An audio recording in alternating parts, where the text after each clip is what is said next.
দুর্গাপূজা উপলক্ষে সারা দেশের যে মন্দিরগুলো রয়েছে সেই মন্দিরগুলোতে নিরাপত্তা ব্যবস্থা জোরদার করা হয়েছে।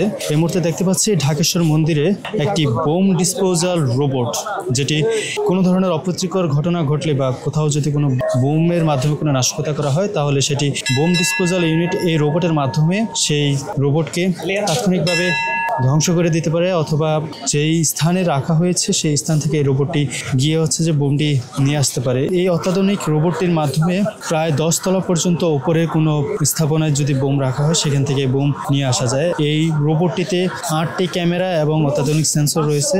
বোম যদি ডিসপোজ না করা যায় বা উদ্ধার করতে হয় সেই জন্য ক্লক রয়েছে এবং একটি হ্যামার রয়েছে বড়, যেটি দিয়ে বোমকে ডিসপোজ করে ফেলা যায় বা ধ্বংস করে ফেলা যায়। এরকম বোম ডিসপোজাল রোবট এই মুহূর্তে ঢাকেশ্বরী মন্দিরে 4টি রয়েছে, যেমনটি জানতে পেরেছি বোম ডিসপোজাল ইউনিটের সদস্যের কাছ থেকে।